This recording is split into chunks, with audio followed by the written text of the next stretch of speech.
For today's video, we're going military. Let's look at how a tank works. We're going to focus specifically on the American M1A2 Abrams tank. We'll look at the caterpillar tracks, the turret, where the crew sits, and the engine in the back that powers it all.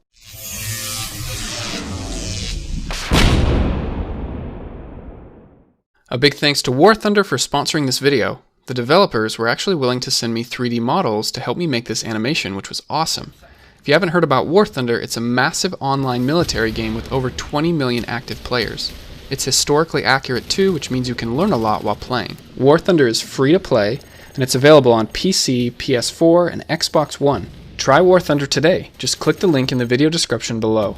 You'll get a free premium aircraft, tank, or ship, and a 3-day account upgrade as a bonus. I'll be showing you a little more about the game throughout this video.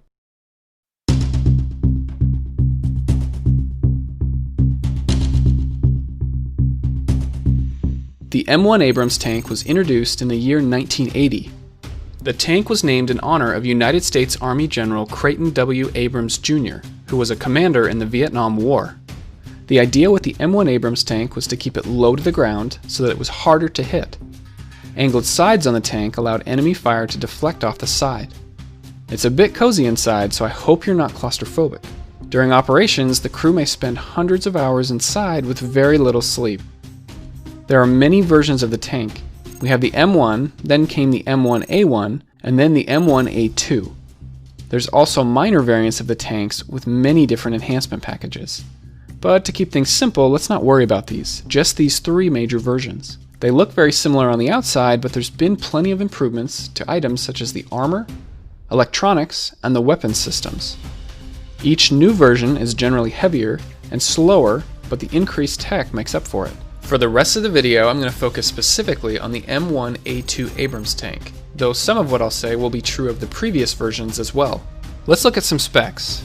The height is 8 feet, the length is 32 feet, and the width is 12 feet. For comparison, here's the size of a person. This tank weighs a whopping 68 US tons. That's equal to the weight of about 35 cars. Even with all of that weight, the tank is capable of speeds of up to 42 miles per hour.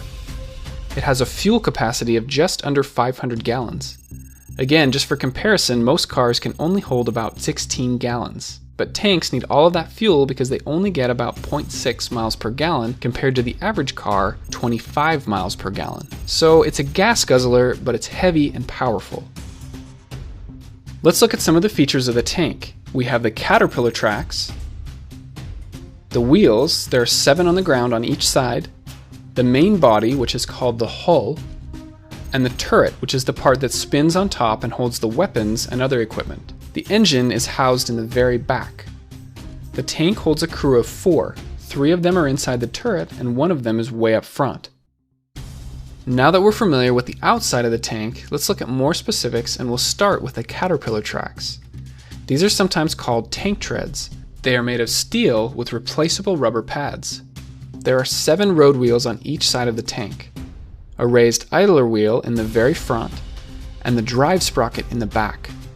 This one has gear teeth on it, and it's the only one that's powered by the engine. It moves the entire track along. The other wheels spin freely as the tank treads move past it. The road wheels also have suspension built into them. The whole reason we use caterpillar tracks is to allow the tank to go over some very rough terrain.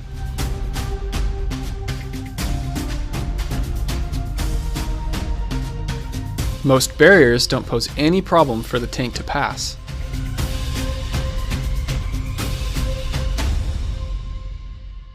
A lot of this is pretty similar to how other tanks work. You'll find a lot of the same components.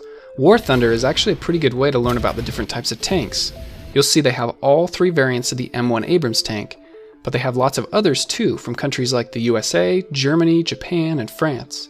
And it's not just tanks, they have aircraft, helicopters, and ships at sea. War Thunder has over 1,500 of these vehicles from the 1930s all the way through the 1990s, so there's quite a lot there. But for now, let's focus on the tank. Regular vehicles with 4 wheels have limited surface area in contact with the ground. They can get stuck much easier. That's why it's a good idea to stay on paved roads.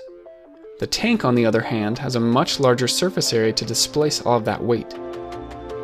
Obstacles in the way are usually not a problem. The tank can even climb some very steep hills. Most of the time, it's still a smooth ride for those inside the tank.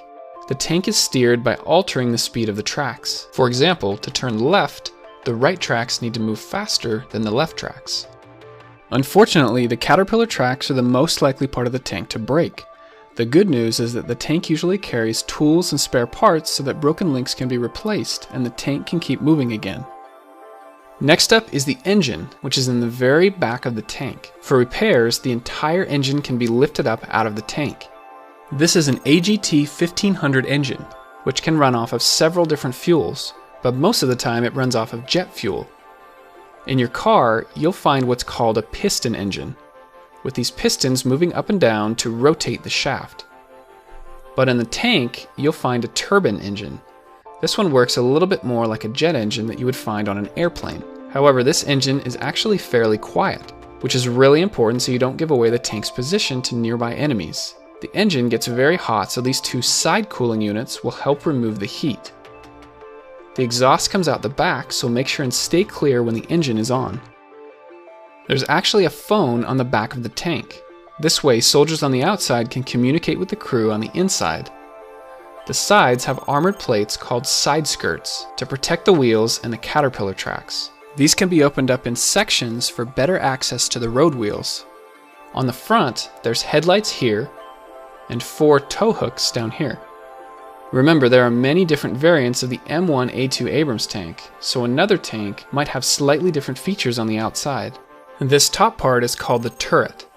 It can rotate all the way around in about 9 seconds. This is the main gun, which is a 120mm smoothbore cannon.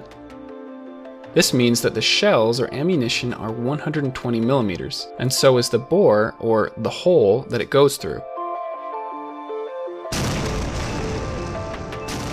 The shells leave the barrel at about 3,500 miles per hour.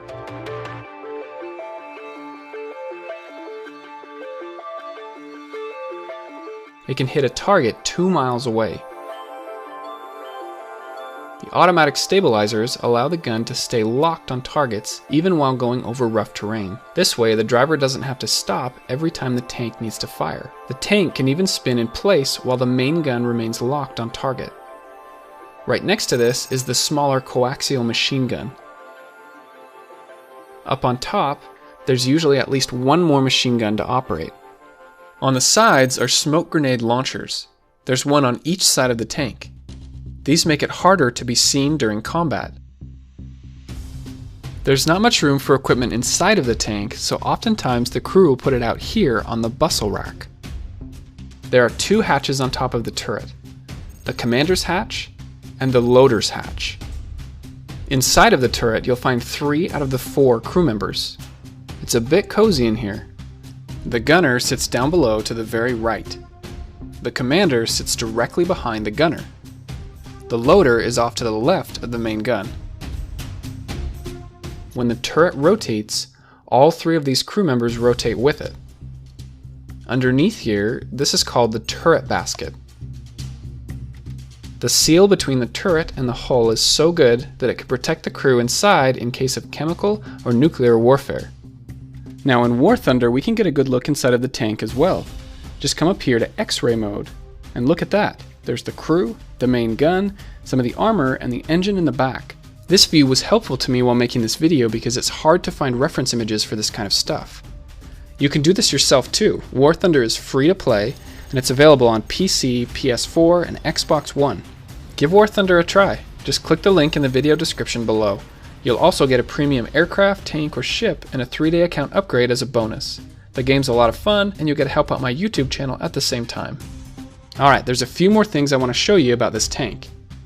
The commander can see 360 degrees around the tank through the viewing ports. The shells for the main gun are stored in a large compartment on the back of the turret. The loader can then open up an access door, grab a shell, and load the main gun. This must be done quickly during combat situations. If any of the ammunition is ignited, the panels on top are rigged to blow off so that the explosion goes up instead of into the turret where the crew is located. The driver sits up at the very front. There's a hatch up here that can be opened to go inside. There's not much room up here either, so the driver has to lay back in the seat. The controls are up here, and 2 brake pedals down here. There's no gas pedal in the tank, just use the 2 black handlebars for acceleration and steering. The driver also has periscopes that allow him to see a 120-degree field of view. Usually the driver enters through the hatch up front, but if needed, the driver can climb into the turret and then through a tiny door in the basket and into the seat. The United States isn't the only ones to use the M1 Abrams tanks. It's been sold to other countries such as Australia, Egypt, Kuwait, and Saudi Arabia. The M1A2 Abrams tank has been in use for almost 30 years now. At some point it may be replaced, but for now it continues to be the main battle tank for the United States military. My name's Jared and I create 3D animations on how things work. Visit my YouTube channel for lots more animations just like this one. Go ahead and click on the link here, or click below to watch another video. And thanks again to War Thunder. Download the game for free, just use my link in the video description below.